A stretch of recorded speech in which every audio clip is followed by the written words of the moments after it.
Commissioner told us this afternoon that right now contractors and city employees have about 200 pieces of equipment out clearing the snow around Buffalo.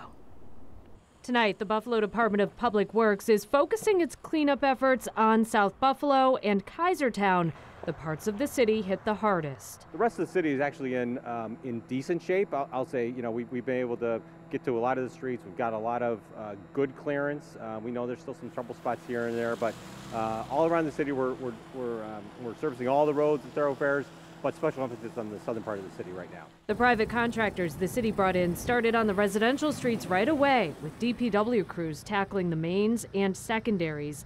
They also put to use some of the lessons learned in 2022, including better communication and being more proactive about where to stage crews and equipment. In the city, 11 p.m. the night before the storm, we put equipment with our fire and police stations, knowing that if they had high levels of snow and they were going to have some problems, we wanted to escort them. So we had some front-end loaders with them, and then proactively putting contractors in place as the snow was approaching the city. So really, as our contractors were hitting the streets, the snow was actually hitting the streets as well. So we had a pretty timed out where rather than waiting till the end and responding, we were responding as the event was hitting the city of Buffalo. To move a lot of the snow, they're scooping it up and hauling it off to one of the city's 4 snow dumping sites.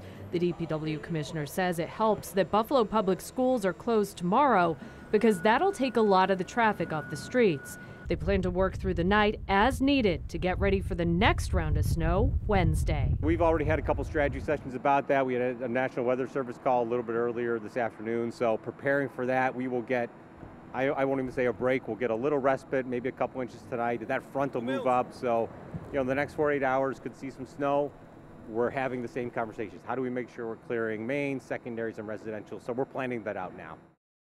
Now, if you live in the city of Buffalo and you still need to have your road plowed, the DPW commissioner says you should call 311. Also, if you live in South Buffalo or Kaisertown, alternate side parking is suspended until further notice. Live on your side in downtown Buffalo, Kelly Dodzik, Channel 2 News.